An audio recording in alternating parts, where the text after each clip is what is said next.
SER Podcast.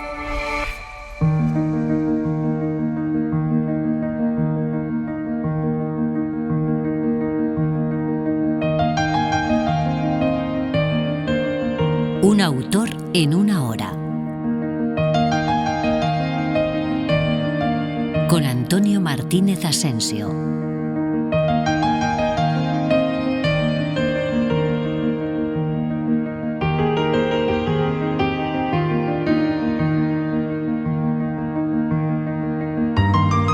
Bienvenidos a Un autor en una hora. En este programa les vamos a contar la vida de Elena Fortún a través de su obra. Elena Fortún es una autora extraordinaria que creó a uno de los personajes más famosos y queridos de la literatura infantil y juvenil del siglo XX, Celia. Pero además tuvo una vida muy intensa, llena de contradicciones y de sufrimiento en la ocultación de su homosexualidad. Hay toda una obra que solo salió a la luz muchos años después de su muerte y que hacen ver a Elena Fortún de una forma absolutamente diferente. Pocas personas han hecho tan feliz a tanta gente y han sido ellas mismas tan infelices. Encarnación Aragoneses Urquijo nació el 18 de noviembre de 1886 en Madrid, hija única de Leocadio Aragoneses Esteban, natural de Abades, Segovia, alabardero de Palacio, y Manuela Urquijo Ribacova, originaria de Álava. Encarna será siempre una niña enfermiza y, al igual que su madre, nunca gozará de buena salud. Cuando Encarna tiene 4 años, Leocadio, su padre, deja su puesto de alabardero y pasa a desempeñar el cargo de administrador de un edificio en la calle Huertas, propiedad de un primo de su mujer, en cuyo primer piso se instala la familia. Encarna comienza a ir entonces a un colegio cercano a su nuevo domicilio, el de la calle Amor de Dios. A la madre no le gusta que juegue con otros niños y pronto Encarna empieza a aficionarse a leer y a jugar sola. Su libro preferido de aquella época es Leonor y los príncipes encantados, de Andersen, que le ha regalado su padre por su cumpleaños. La madre, en cambio, piensa que los libros solo sirven para llenar de tonterías las cabezas de las niñas. En 1904 fallece Leocadio, el padre de Encarna, lo que supone un duro golpe para la niña, ya que siempre han estado muy unidos. Pero además deben hacer frente a la nueva situación económica, por lo que se ven obligadas a cambiar de vivienda. La novela autobiográfica Oculto Sendero nos puede servir para ilustrar algunos de estos momentos. Comprendía que algo de mi vida acababa con mi padre. Hasta aquel mismo día había vivido bajo la sombra protectora de sus brazos, que ganaron siempre el pan para nosotras. La inconsciencia y el feliz abandono de mi infancia quedaban terminados aquí. Encarna empieza entonces a darse cuenta de que tal vez es verdad lo que le ha venido repitiendo su madre desde que la ha sacado del colegio a los 12 años. Para las niñas como ella, sin dinero ni padre que se lo gane, no existe más solución que el matrimonio. Y efectivamente, Encarna se casa con su primo segundo, el militar Eusebio de Goirbea Lemni, teniente de infantería, educado, culto y aficionado a escribir. El padre de Eusebio considera que ser escritor no es un trabajo serio, por lo que le exige a su hijo que haga la carrera militar y deje la escritura solo para entretenimiento. Eusebio acata los deseos de su padre, pero después se dedica a su gran afición, la escritura. La boda se celebra el 8 de mayo de 1906. Ella tiene 21 años y el novio 25. Como el teniente de Gorbea está destinado en Zaragoza, se van allí de viaje de novios. De este matrimonio nacerán 2 hijos, Luis y Manuel, al que familiarmente llamarán Bolín. Estas son las reflexiones que comparte Elena Fortún sobre el matrimonio en Oculto Sendero. Al día siguiente de la boda, me desperté cansada y dolorida. Tanta emoción, tan exaltada poesía, para tan pobre y vulgar resultado. ¿Esto sería así siempre? ¿Así vivirían todas las mujeres? ¿Todos los matrimonios eran eso? Nunca se quejaba ninguna mujer. Durante algún tiempo, en los diferentes destinos de Eusebio, Encarna no puede acompañarle con los 2 niños pequeños, por lo que se queda en casa de su madre y lleva a los niños al retiro a tomar el sol. Y allí está el germen de la escritora, porque Encarna observa a los niños y anota en cuadernos todo lo que le resulta interesante. En febrero de 1917 fallece la madre de Encarna. Así lo cuenta en Oculto Sendero. Toda mi juventud se acababa con ella que no supo comprenderme, ni yo la supe comprender. Nos separaban muchos años y nuestra propia y diferente naturaleza, pero nos unía el misterioso cordón umbilical que nunca se rompe entre el espíritu de la madre y de los hijos. Poco después, la familia, debido al trabajo de Eusebio, se traslada a Torrelavega, pero no terminan de adaptarse a la ciudad y a finales de febrero de 1919 consiguen regresar a Madrid, instalándose en la calle de Ponzano. En el segundo piso de su edificio vive Santiago Regidor, un ilustrador de conocido prestigio, catedrático de dibujo y colaborador de Blanco y Negro, con el que traban amistad. Eusebio de Gorbea ha escrito ya varias obras y es conocido en el ambiente literario, de modo que organizan tertulias en ambas casas. Encarna conoce a figuras relevantes de la intelectualidad madrileña de la época y se hace amiga de María Rodrigo, que la animará a investigar sobre las canciones infantiles madrileñas, de María Martos de Baeza y de María Lejárraga, la primera persona a quien Encarna enseñará los cuadernos escolares, donde ha ido escribiendo las palabras que les iba oyendo a los niños en el retiro. Será María Lejárraga la que la anime y ayude para que se publiquen.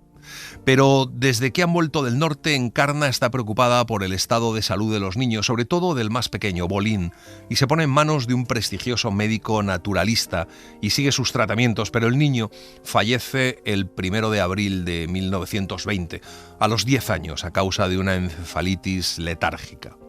Eusebio y Encarna durante bastante tiempo están haciendo prácticas de espiritismo para intentar comunicarse con el hijo muerto. Es el más duro golpe de su vida. A la protagonista de Oculto Sendero también se le muere una hija y así lo cuenta. Se fue el verano y me lo llevó todo. Las hojas amarillas de los álamos y a mi hija. Una tarde el rayo de sol no pudo encontrar sus manos, que estaban cubiertas de flores, pero iluminó su nariz afilada y sus ojos dorados, que no se abrirían más. Dentro de la casa sonaba el llanto de Jorge como un alarido desgarrador. No, que nadie llore a mi hija, que era mía sola. Nadie más que yo tiene derecho a llorarla. Había brotado de mis entrañas milagrosamente y yo la lloro no por lo que la he querido, sino porque algunas veces no la he querido bastante. Entre 1922 y 1924, Encarna y Eusebio viven en Tenerife, a donde van por un nuevo destino de Eusebio. Allí vive su amiga Mercedes Hernández, casada con un compañero y amigo de Eusebio. El contacto con esta familia resulta una fuente de inspiración de la que nacerán los principales personajes de los cuentos. Y así, Florinda, la hija de Mercedes, se convertirá en Celia, su personaje más famoso. Félix, el hermanito de Florinda, encarnará a Cuchifritín y la hermana de Mercedes se convertirá en la tía Cecilia. Es en Tenerife donde Encarna empieza a sentirse escritora por primera vez en su vida. Conoce a Leoncio Rodríguez, director del periódico La Prensa, que empieza a publicarle algunos artículos. Tienen tanto éxito que años después, estando ya de vuelta en la península, los sigue mandando porque se los piden. Regresa a Madrid en 1924 muy recuperada y llena de proyectos, como le cuenta en una carta a su amiga. Estos 2 años en Canarias han sido un sedante para mi pena. Cuando salí de Madrid para San Roque y aun cuando llegué a Canarias, era incapaz de todo. Ya el tiempo ha hecho del recuerdo una cosa muy dulce que me da ánimo para todo y da el verdadero valor a la vida. Encarna empieza a recuperar la confianza en sí misma. Alrededor de 1924 quiere separarse por primera vez de Eusebio y no lo hace, tal vez influida por los convencionalismos de la época. A su regreso a Madrid vuelve a entrar en contacto con María Lejárraga y María Martos, la mujer de Ricardo Baeza. Forman parte de la Asociación de Mujeres Amigas de los Ciegos, en la que ejerce el cargo de secretaria. Eso la lleva a estudiar y dominar el braille. Pertenece también a la Sociedad Teosófica de Madrid, muy relacionada con la medicina naturista y las prácticas de ocultismo, disciplinas que le interesan mucho. Para completar su formación, realiza estudios de biblioteconomía en el Instituto Internacional de Boston, en Madrid. Se hace socia entonces del Lyceum Club femenino, fundado en 1926. En una carta a su amiga Mercedes se lo cuenta. Con lo del club estoy encantada. Creo que se va a hacer una verdadera labor social en favor de la mujer y del niño. Somos ya muchísimas. Yo pertenezco a la sección de sociología y pienso que mis ciegos van a ganar mucho con ello. Ahora acaba de irse de casa María Rodrigo, que ha organizado un concierto para el domingo en el salón del Liceum. Cada una aporta lo que puede y todas recibimos más de lo que damos.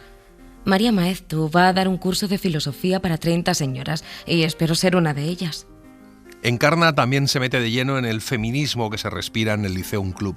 Se hace amiga de Benita Asas Manterola, el alma del movimiento feminista de España, que con Julia P. de Trayeros, que más tarde será secretaria general de la Asociación Nacional de Mujeres Españolas, participa en los debates sobre el feminismo que se celebran en la sección de Ciencias Morales y Políticas del Ateneo de Madrid. También es una defensora a ultranza de la Institución Libre de Enseñanza, donde estudia a su hijo Luis. Los primeros trabajos literarios firmados como Elena Fortún aparecen como colaboraciones periodísticas en la revista La Moda Práctica. María Lejárraga la pone en contacto con Torcuato Luca de Tena, de ABC, y este le ofrece colaborar en Gente Menuda, el suplemento infantil dominical de Blanco y Negro. Aunque al principio Encarna escribe con diferentes seudónimos, pronto adopta el que la hará famosa, Elena Fortún, nombre que ha sacado del título de una novela de su marido, Los 1000 años de Elena Fortún, publicada en 1922. Cuenta su amiga Inés Field que cuando empezó a escribir se encerraba en el baño para que no la viera su marido. Sus historias tienen un gran éxito entre el público infantil, especialmente las de su personaje predominante, Celia Gálvez de Montalbán, una niña de clase acomodada, curiosa e imaginativa que cuestiona el mundo de los adultos.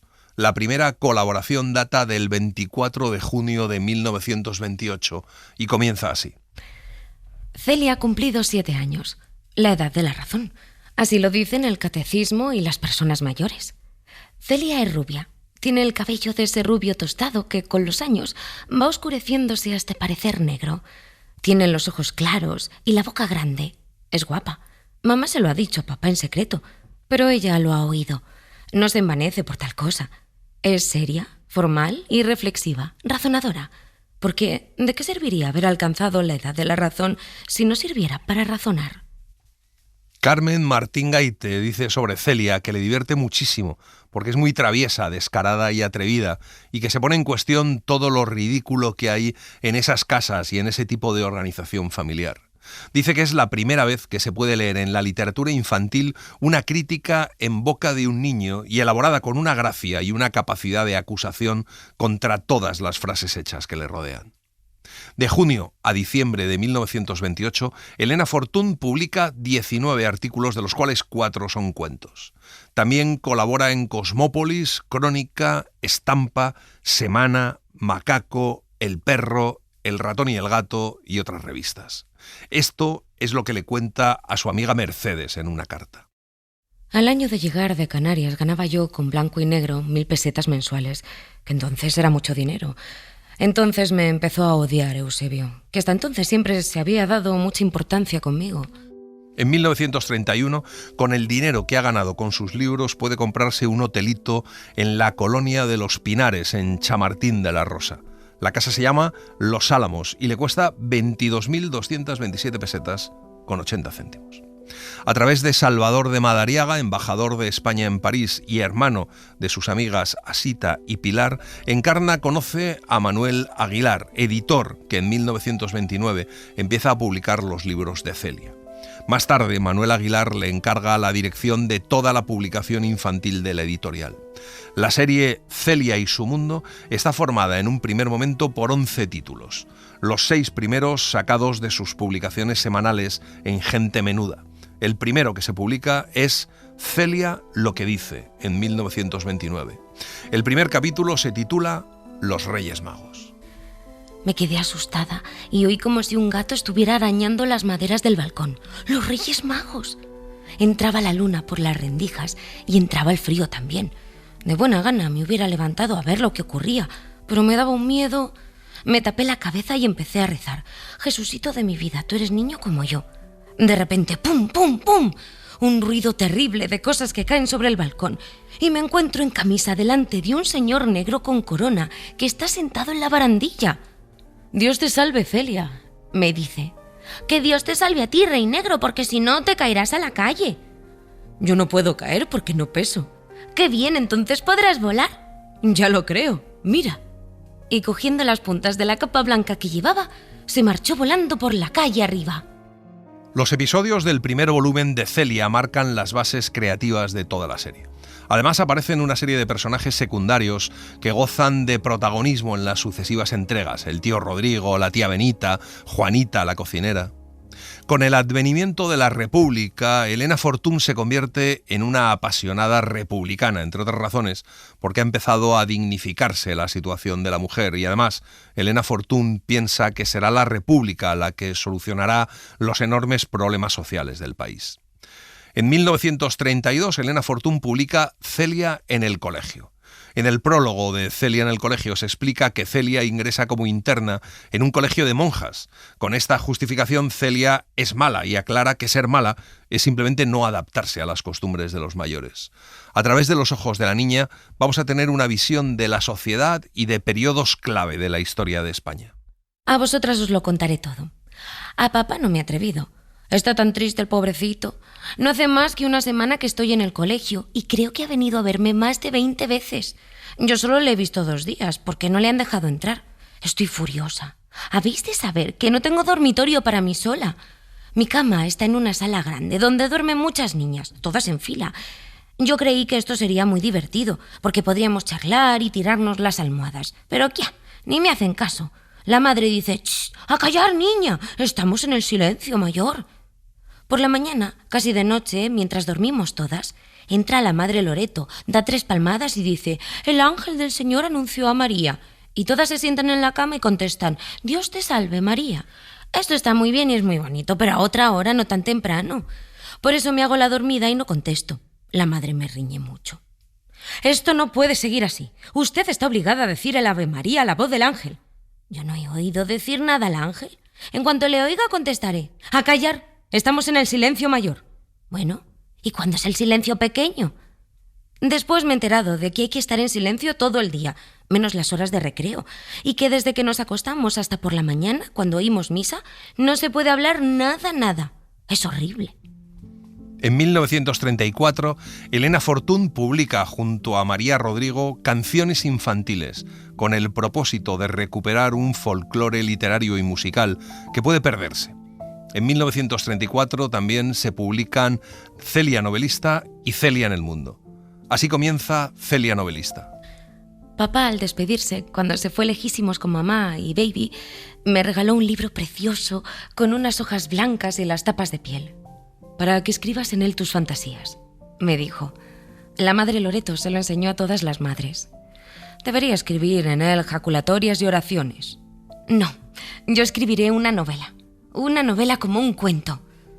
Muchas cosas se me ocurrieron que podría escribir, pero nada me parecía bastante bonito para un libro tan elegante. En Celia en el mundo tiene ya Celia 9 años y su tío Rodrigo, sin permiso o autorización de su hermano y su cuñada, se la lleva a la gran capital, a Madrid, con el objetivo de que la niña vea más mundo mientras sus padres están en París. Así comienza. La casa de tío Rodrigo es grandota y destartalada. En ella vivimos, además del tío y yo, Maimón, el morito, Basílides, la cocinera con su lechuza y mi gata Pirracas. Según dice el tío, yo me estaba volviendo tonta en el colegio con las madres y me ha traído a ver mundo. No a ver el mundo, no, sino a ver mundo, que es otra cosa, de la que yo no había oído hablar nunca y que confundía con la tierra. Tito, no te enfades y escúchame. El mundo ya lo he visto, te lo aseguro. Era una bola grandísima que había en la clase de geografía. ¿Creéis que me escucha? Pues no. Se pone como un demonio y no atiende a lo que le digo. Si ya lo decía yo. Si te estaban embruteciendo en ese colegio, ahora eres como una salvaje de la Polinesia. Es cosa sabida. Al que no le da Dios hijos, el diablo le da sobrinos. Y sigue gritando hasta que me asusto o hago que me asusto y me echo a llorar. Entonces el tío se desespera. Vaya, el salvaje soy yo, que no sé tratar con criaturas. Ven aquí, hermosa, y no me hagas caso. Me sienta en sus rodillas y ya, con más calma, hablamos. Tito, guapo, no quiero que te enfades. Yo seré buena y haré lo que quieras. ¿Qué quieres que vea el mundo? Pues vamos a verlo, que a lo mejor me gusta. Para la Feria del Libro de 1935, Elena Fortún se compromete a entregar 4 libros. Celia y sus amigas, con ilustraciones de Gori Muñoz, Cuchifritín, el hermano de Celia, el primero de la saga Cuchifritín, El bazar de todas las cosas y Teatro para niños. Las ganancias de esa feria, 3.000 pesetas, sirven para cubrir los gastos de la boda de su hijo Luis, que se celebra en Zúrich, de donde es originaria la novia, en junio de 1935. El hijo acaba de aprobar la oposición de inspector de ferrocarriles y su destino es Albacete. Así comienza Cuchifritín, el hermano de Celia. De la mano de José Ramón y delante de Sofía, fue Cuchifritín al colegio por primera vez. No estaba lejos y llegaron pronto. Papá le había dicho por la noche que un colegio es una casa muy grande llena de niños donde había que portarse muy bien, y él se la había figurado como un gran almacén de muñecas con sus escaparates. No era así, ni se parecía siquiera. En la calle llovía y las galerías del colegio lloraban agua por los cristales que dejaban pasar la luz cenicienta del cielo. «¡No te vayas, Sofía!», exclamó Cuchifritín al ver desaparecer a su prima por un pasillo. Una muchacha de delantal y gran cofia le miró al oírle hablar español y, cogiéndole de la mano, trató de llevárselo. Era porque no le conocía. Cuchifritín hincó en el suelo los pies y no hubo manera de hacerle andar. En lo que queda de 1935 aparecen 2 títulos más de Cuchifritín. Cuchifritín y sus primos y Cuchifritín en casa del abuelo. En 1936 aparece Cuchifritín y Paquito, que completa los 4 títulos de la serie de Cuchifritín. Sobre Matonquiquí publica 2 títulos, Matonquiquí y sus hermanas y Las travesuras de Matonquiquí, que también aparece en 1936. Eusebio de Gorbea, el marido de Elena Fortún, que está retirado hace 4 años, pide la vuelta al servicio activo y le conceden la dirección de la Escuela de Automovilismo de Aviación de Barcelona. Con su hijo Luis destinado en Albacete y Eusebio en Barcelona, Elena se encuentra sola en Madrid y continúa su colaboración con la revista Crónica, que dura hasta 1938, publicando artículos sobre todo lo que pasa en Madrid y fuera de Madrid durante la guerra. Elena Fortún alterna sus estancias en Madrid con las visitas que hace a su hijo y a su nuera, recién instalados en Albacete. Y en cuanto regresa a Madrid sigue escribiendo principalmente artículos con una enorme preocupación social, aunque alterna esos artículos sociales con obras de fantasía. A comienzos de 1939, residiendo con su marido en Barcelona, donde vive los tremendos bombardeos sobre la ciudad, decide ir a Madrid para entregar a la editorial un libro que acaba de escribir y que quiere entregar en mano. Se trata de Celia Madrecita, cuya primera edición sale en 1939. Así arranca el prólogo. Mamá murió en el otoño, al mismo tiempo que nacía María Fuencisla, y en los últimos días de noviembre, cuando aún estudiaba llorando por las noches, recibí una carta del abuelo que decía: «Hemos tenido que dar a criar a la pequeña, y si tu padre se ve obligado a salir de Segovia, yo no puedo encargarme de Teresina, que es todavía una criatura y necesita una madre. Tu obligación es dejar esas zarandajas de estudios en que os ocupáis ahora las chicas y venir junto a tus hermanas». Luego hacía consideraciones mortificantes para tía Julia, que me costeaba los estudios y me tenía en su casa de Madrid, y para mí, que según él, me había convertido en una niña moderna con la cabeza llena de pájaros. Lloré sobre mis 14 años, que habían sido felices hasta la muerte de mi madre, mis 3 cursos de bachillerato, que consideraba perdidos, y los pájaros de mi cabeza, que aleteaban moribundos. La desintegración del personaje de Celia y del mundo burgués y moderno al que pertenece empieza en Celia Madrecita tras la muerte de su madre y al hacer Celia de madre de sus hermanas Teresina y María Fuencisla, la futura intrépida Mila. Celia, adolescente, narra en primera persona el impacto de la muerte de la madre, rasgo clave de la narrativa escrita por mujeres en la posguerra. Obligada a cuidar de su padre, viudo y sus hermanas pequeñas, concilia modernidad y tradición. Hacía mucho frío en el caserón del abuelo y me dolía el pecho como si me pesara el corazón. Tía Julia estaría a aquella hora sentada junto a la chimenea en el saloncito de la calle de Goya, leyendo uno de aquellos novelones grandes que tanto le gustaban. Tal vez habría ido María Luisa, mi amiga del instituto, a saber por qué no había asistido a clase. Ya no iría más. Lloré sin poder contenerme y temiendo despertar a mi hermana. Temblaba de frío y de pena. En el otro extremo de la casa oía discutir a Valeriana con Leoncia entre el cacharreo de los platos y el ruido de la fuente de la cocina. Apagué la luz y con la claridad que entraba de los faroles de la calle me desnudé deprisa y me acosté junto a mi hermana, que al sentirme a su lado se volvió hacia mí y puso su cabecita en mi hombro sin abrir los ojos. Chiquitina mía, mi niña. Al ser mujer de militar, Elena Fortún consigue viajar en un autobús del Estado Mayor para ir a Madrid, pero en ese momento los sublevados logran rodear la capital y apoderarse de Barcelona. Elena Fortún queda aislada y separada de su familia, de modo que durante un año entero tiene que permanecer sola en su casa de Chamartín. Así habla de Madrid en ese momento justo en Celia en la Revolución. ¿Qué aspecto de pueblo grande tiene Madrid? La Castellana, según me voy acercando a las calles del centro, se asemeja a una carretera de las afueras. De árbol a árbol han atado cuerdas donde se seca la ropa de unas pobres mujerucas que cosen al sol, sentadas en sillas bajas, al cuidado de sus ropas. Los palacios están abiertos. En el jardín de uno de ellos, una silla de manos preciosa, una joya de museo, ha debido de soportar las lluvias y las heladas del invierno. Unos chiquillos desarrapados entran y salen de ella jugando al escondite.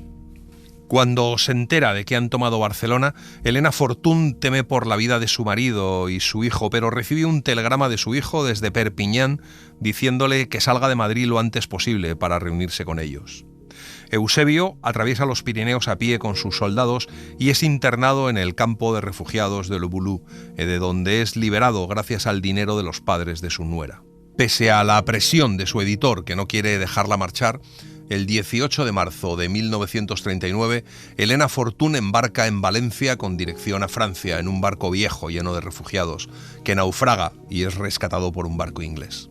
Su hijo Luis y su nuera deciden trasladarse a Nueva York, mientras Elena Fortún y su marido se marchan a Buenos Aires. El 19 de octubre de 1939, el matrimonio embarca en el puerto de La Rochelle-Palais a bordo del Massilia, buque de bandera francesa, junto a otros 147 españoles republicanos. Cuando llegan a Buenos Aires, no es conocida ella ni sus libros, pero gracias a los contactos de sus amistades, Natalio Botana le encarga una serie de artículos para el diario más importante del país, Crítica. Durante los 3 primeros años de estancia en Argentina, Elena Fortún es la que garantiza el sustento familiar, al principio con los artículos y más tarde consigue un puesto en el Registro Civil y posteriormente en la Biblioteca Nacional, cuyo director es Jorge Luis Borges, lo que le proporciona un sueldo digno.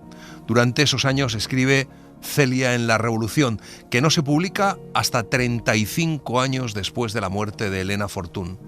Celia en la Revolución cuenta lo que le sucede a Celia durante la Guerra Civil.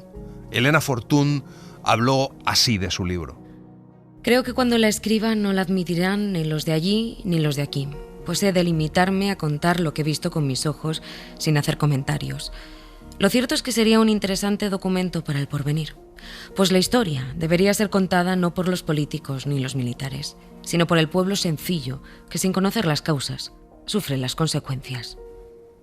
Celia en la Revolución es la gran novela del hambre y del miedo en la retaguardia en la Guerra Civil. Es impresionante, dura, terrible y muy emocionante. Para comenzar Celia en la Revolución, la autora retoma el escenario y los personajes que acompañaron a Celia en el último capítulo del libro Celia Madrecita, donde, como una premonición del desastre que se avecina, se asiste al desmoronamiento de la familia Gálvez a raíz de la ruina del padre.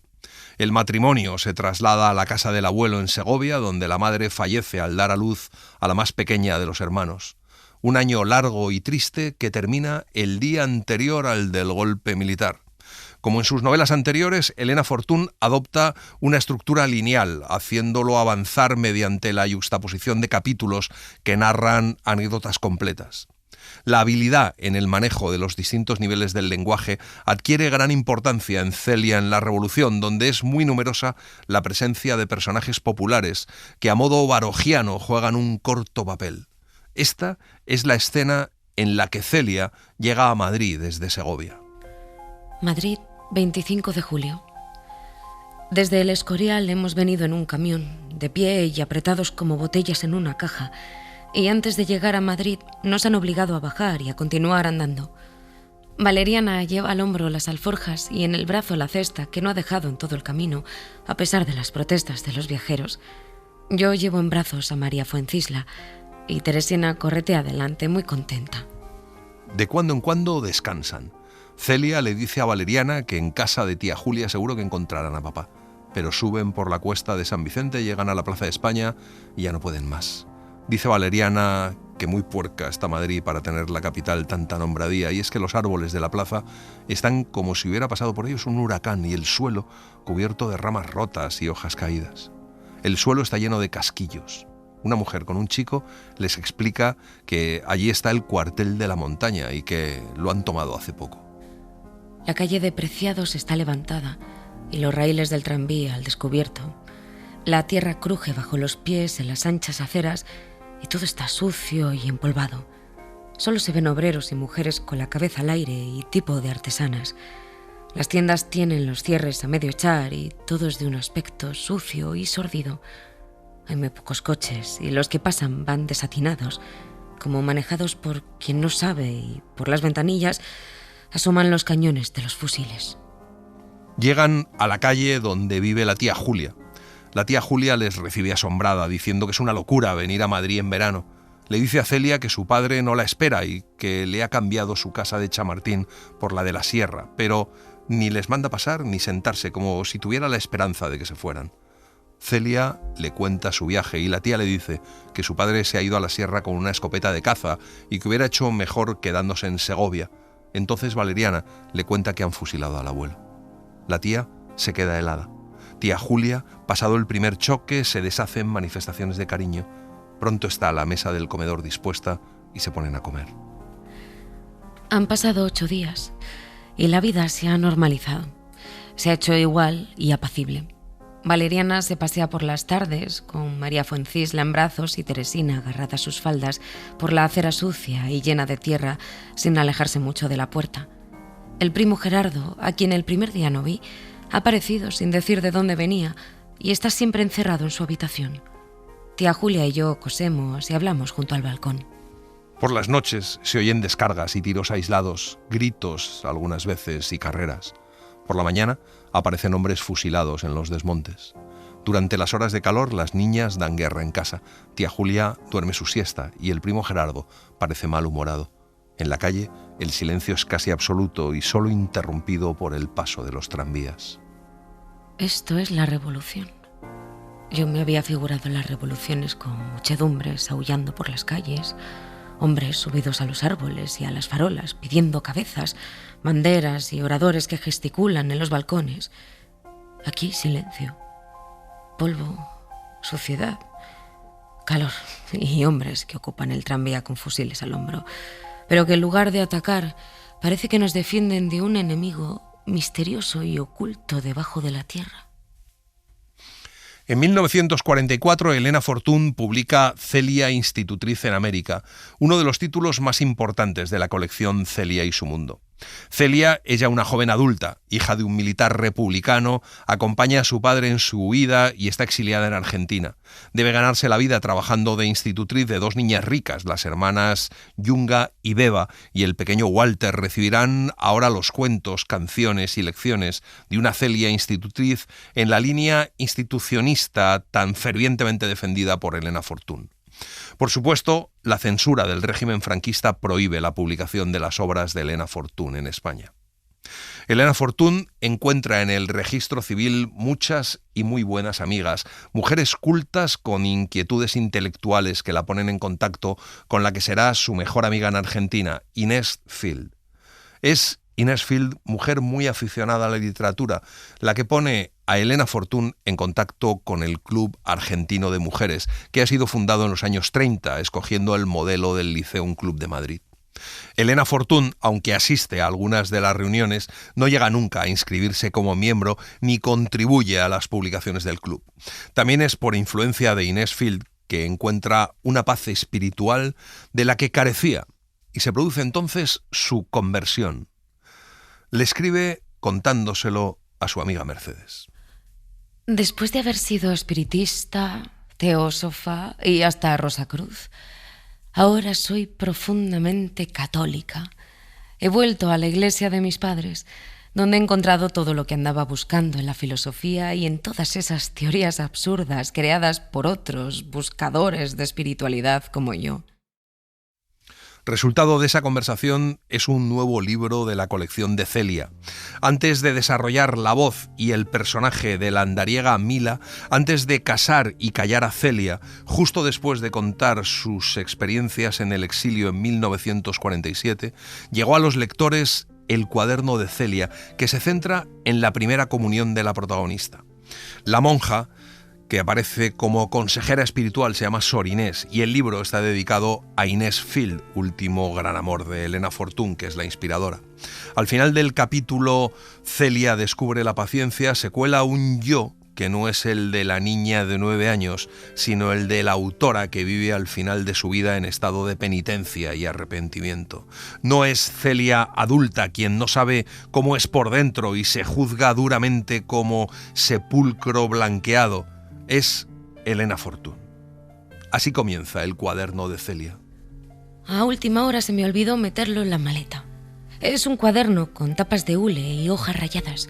Siempre me han gustado mucho los cuadernos con rayas. Una vez tuve un cuaderno sin rayar que me dio un terrible disgusto porque quise rayarlo yo. Regla y lápiz se me empujaban en todos los espacios. Fue un fracaso. Las rayas salieron torcidas y los espacios desiguales. Estropeé el cuaderno y lo guardé. Siempre que lo veía se me apretaba el corazón. ¡Qué lástima de cuaderno! En él pudieron escribirse tantas cosas bonitas y por mi culpa no se escribirían nunca. Para acabar con el remordimiento decidí arrancarle las hojas estropeadas y dárselo a alguien que supiera escribir sin torcerse. Porque yo no sé escribir más que en papel rayado. Es esto, según he podido averiguar, una pésima condición. Vergüenza me da confesarlo. Mi alma no puede caminar sola.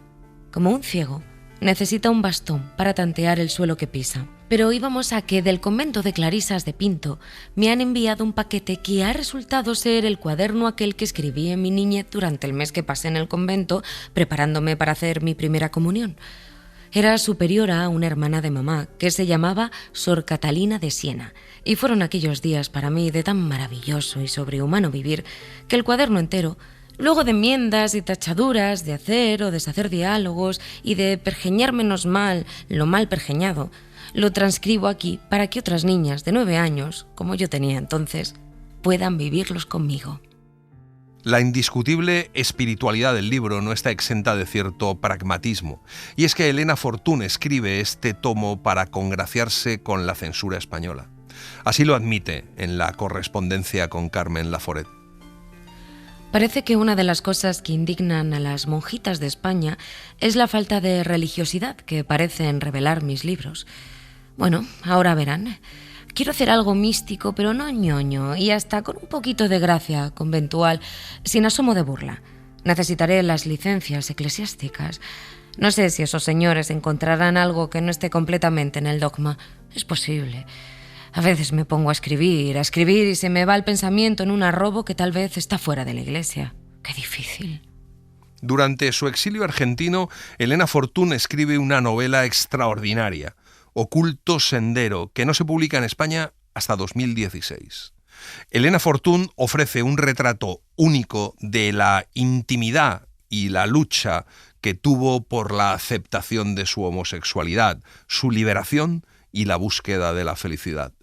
Es una exploración única de las relaciones entre homosexualidad y heterosexualidad y sobre la situación de la mujer creadora en las primeras décadas del siglo XX y su problemática relación con el otro masculino que corta o dificulta su autoría y emancipación, y es el otro gran tema de esa singular novela.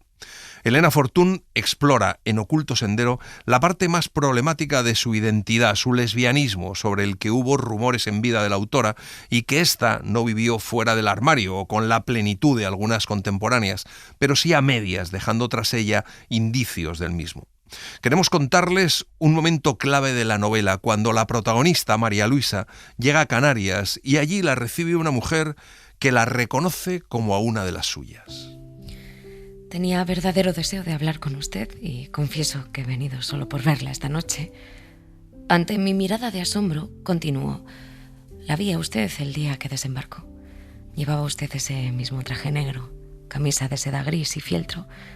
Entre aquel grupo de señoras vestidas de papagayos se veía lo que era usted. Perdone si la molesto. Me dije, ¿tienes una amiga más? La mujer saca una pitillera y ofrece un cigarro a María Luisa, que le dice que no fuma. Y entonces Fermina le contesta que hace mal, que es preciso tener todos los vicios para conocer todos los placeres. Luego le pregunta si es artista y termina comentando que es un desastre que mujeres como ellas estén casadas. ¿Por qué me comparaba con ella? Como no fuera porque las dos nos vestíamos lo mismo, no podía comprender qué nos unía. Fermina le cuenta que ella escribe y la invita a ir a su casa. Le dice que allí conocerá a una chica pintora que se reúnen todos los lunes. Y en casa de Fermina, efectivamente, María Luisa conoce a Lolín, la pintora, muy guapa, que fuma pitillo tras pitillo y que tiene el aire más pícaro y desenfadado del mundo. 2 veces por semana se reúnen en el saloncito de Fermina y allí María Luisa se aficiona a los cigarrillos ingleses. Un día, su cuñada Consuelo le dice que Fermina se enamora de las mujeres y que ha tenido queridas. María Luisa ni siquiera sabe cómo puede ser eso, pero ese comentario hace que deje de ir a casa de Fermina. Las cosas van mal con Jorge, su marido. Cada vez se entienden menos, discuten. Y un día, María Luisa se encuentra con Lolín y hablan de pintura.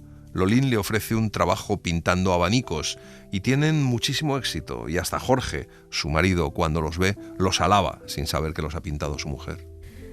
Comenzaba a brotarme del alma una felicidad nueva, callada y recogida, mía únicamente, y tan firme, que las palabras desdeñosas o duras de mi marido rebotaban sobre ella sin lograr herirla. Cuando María Luisa dice que va a empezar a pintar cuadros, a Jorge le sienta fatal. Lolín le habla un día a María Luisa de Rosita Aguilar, una recitadora que llega en barco a la isla. Le propone ir a esperarla al muelle. Van primero al hotel Quisisana para elegir una habitación fresca y lujosa para la que llega. En el momento de la llegada del barco, Lolín le dice a María Luisa que ya le dirá qué le parece cuando la vea, que ella tiene muy buen gusto, y cuando María Luisa se extraña, Lolín le dice que no se haga la inocente, que no cuela. No sé qué hubo en su voz y en su mirada que me dejó entrever algo inesperado y totalmente desconocido hasta entonces. Rosita, la que llega, tiene cerca de los 30 años y es de un atractivo extraordinario. Lolín pellizca en el brazo a María Luisa y le dice que la defenderá como sea. Su voz es ronca y sus ojos la miran amenazadores. María Luisa no sabe qué contestar. Se despide de las dos y se va. Algo luminoso y dulce, esperado instintivamente toda la vida, inundaba mi pensamiento. Aunque el hijo de Elena Fortún insiste para que se vayan a Estados Unidos, Encarna sabe que sigue siendo conocida en España y se ha enterado de que se están concediendo amnistías para los exiliados políticos sobre los que no pesan delitos de sangre. Con Eusebio toma la decisión de viajar ella sola primero para gestionar el regreso de su marido. En abril de 1948 embarca rumbo a España. Además del tema principal, que es conseguir la amnistía para Eusebio, tiene varias cosas que tratar con Aguilar y tiene también varias ideas sobre Celia. Quiere hacer un libro que se llame Celia se casa. La mujer que ha escrito Oculto Sendero ha vivido inmersa en un mundo cultural en el que la homosexualidad está muy presente. La homofilia y el mundo homosexual de las vanguardias es además patente al analizar la versión de Celia adulta que Elena Fortún crea. Una mujer andrógina y resignada, sin romanticismo y silenciosa tras haber sido la voz de su propia historia. Y cuando esa Celia es narrada en Celia Institutriz en América y Celia se casa, se nota que Oculto Sendero ya ha sido escrito. Estos volúmenes que narran el proceso de silenciación de la voz de Celia y la entrada en la norma heterosexual del personaje se contraponen con la literatura que por entonces Elena Fortún está escribiendo. Durante todo el viaje de vuelta a España, no deja de escribir a Inés. En realidad no estamos aquí, sino allí. Solo por contraposición con lo lejano nos sentimos aquí. Estamos siempre llegando de la gran lontananza del mundo. Somos como condenados al destierro del universo que es nuestra auténtica patria. Tenemos y vivimos siempre en la nostalgia del allá, un dolorido estar aquí soñando con lo lejano. El amor es también lejanía, la amada lejana, la que nunca tendremos porque el tenerla será como perderla. La primera desilusión al llegar a Madrid es encontrar su casa de Chamartín en ruinas. Entonces empieza a narrar en la revista Semana las historias de un nuevo personaje, Mila, la hermana pequeña de Celia, que también conquista al público. La venta de los libros de Elena Fortún mejora con su llegada a España. Hay proyectos de emisiones en radio y proyectos para hacer cortometrajes con las aventuras de Celia. Sus asuntos literarios van muy bien, le hacen varias entrevistas y publican su foto por todas partes. El 17 de noviembre recibe la notificación del Tribunal Militar de que Eusebio ha sido amnistiado y se le ha reconocido su antiguo empleo y sueldo de comandante. La noticia les llena de alegría y comienzan los preparativos para la vuelta. Pero el 20 de diciembre, Elena Fortún recibe una llamada telefónica de su amiga Inés comunicándole que Eusebio ha sufrido un accidente mortal. En realidad, se ha suicidado en Buenos Aires. Elena Fortún queda desolada y se siente culpable por haberlo dejado solo. Ya mi vida no debe ser más que dolor. Y todo lo que no sea eso será remordimiento y asco de mí misma. La culpa también invade a su hijo Luis, que había escrito a su padre unas cartas muy duras en las que le instaba a no volver a España, a ser un auténtico militar republicano. El 22 de marzo de 1949, Elena Fortún sale de Vigo para Argentina con el propósito de solucionar la cuestión testamentaria, el traslado del cuerpo de su marido a España y visitar luego a su hijo en Estados Unidos. Cuando llega a Buenos Aires, recibe el encargo de terminar 3 libros para Aguilar: La hermana de Celia, Mila y Piolín, Mila, Piolín y el burro, y Celia se casa. Este es el prólogo de La hermana de Celia. María Fuencisla es la hermana pequeña de Celia, a quien todos llaman Mila. Es la más bonita de las 3, pero también la más inconsciente y andariega. Adora a Piolín, su perro, y a todos los animales. En busca de Piolín, va a perderse por España, recorriendo sin saberlo y escribiendo, sin proponérselo, la historia de la reconquista de su patria, a la que vuelve después de varios años. Las que fuisteis y sois las amigas de Celia, los seréis también de ella, que viene de América añorando aquella Segovia de la que ha oído hablar a Valeriana y en la que nació, y aquel acueducto en que es el fin y término de todas sus andanzas. Pero no os fiéis mucho de que ahí van a acabar sus pasos. Cualquier día, por cualquier camino de España, por una calle de un pueblo o de una ciudad, os la encontraréis tirando de su perro. Os hablará, jugará con vosotras al veo-veo, y de pronto desaparecerá. Es que está corriendo mundo.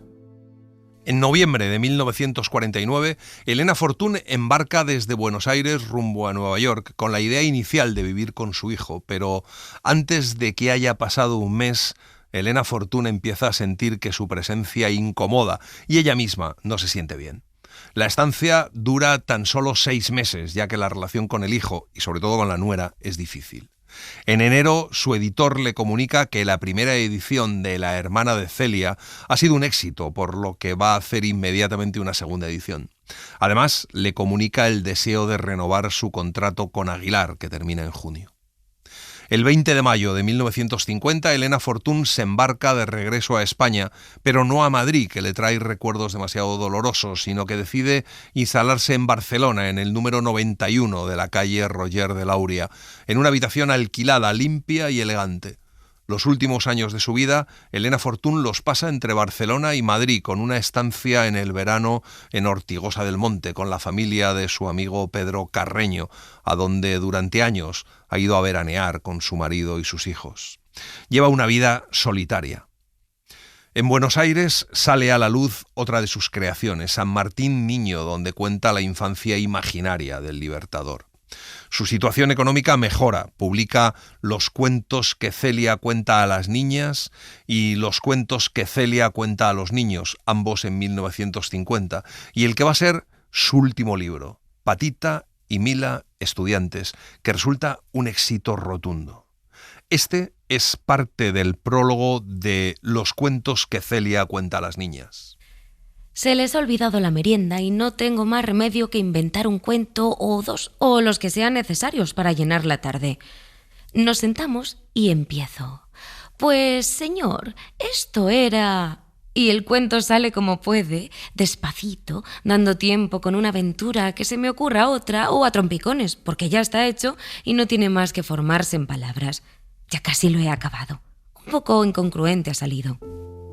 El 30 de marzo de 1951, Elena Fortún ingresa en el Sanatorio Puig d'Olena y el 2 de abril de 1951 le escribe a Inés diciéndola que no se asuste, que no le ocurre nada serio, sino lo que le lleva ocurriendo desde que ha tenido una gripe en enero, pero que cada vez tiene más tos, cada vez mayores dolores en el costado, cada vez más fatiga, fiebre y palpitaciones.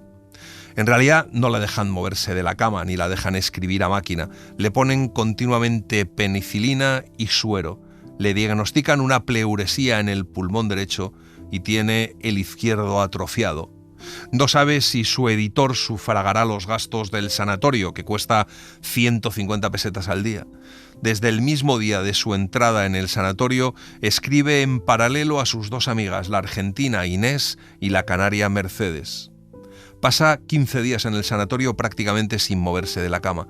Solamente se levanta un ratito por las mañanas mientras le hacen la cama.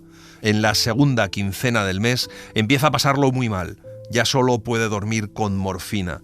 El 28 de abril sale del sanatorio con un representante de Aguilar que ha ido a buscarla y llega a su casa de Roger de Lauria.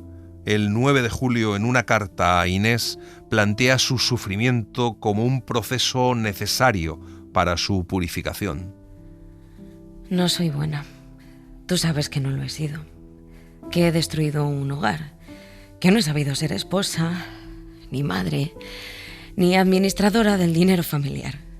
Todo lo he hecho mal. Nunca he pensado en hacer la felicidad de los otros, sino la mía. He sido vanidosa, caprichosa, inconsecuente. En la última fase de su enfermedad la trasladan al sanatorio de Santa Julia, en Madrid. Aunque es una clínica psiquiátrica, es el único sitio donde se puede encontrar una cama para ella, cuya enfermedad ya se ha diagnosticado como incurable y en fase terminal. La última carta que Elena Fortún le escribe a Mercedes lleva la fecha del 4 de abril. La letra es temblorosa y difícil de entender. Los ahogos son peores que nunca y las noches horribles, llenas de angustias y de dolores.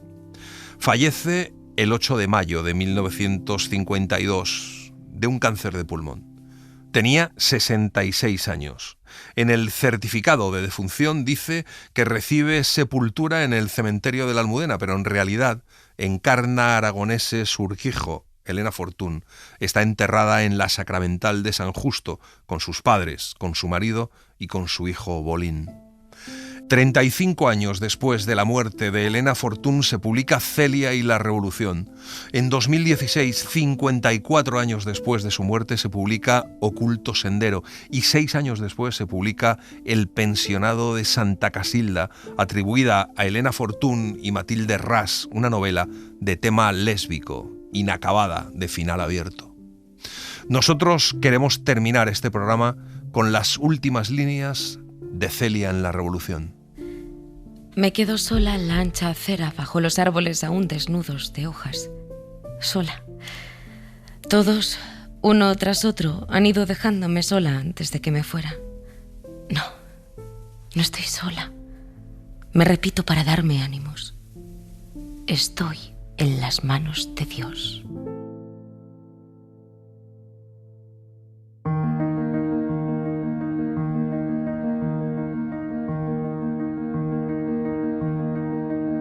Y así les hemos contado la vida de Elena Fortún a través de su obra. Gracias por estar ahí y gracias por leer. Un autor en una hora, en la cadena SER. Un programa escrito y dirigido por Antonio Martínez Asensio, con Laura Carrero del Tío.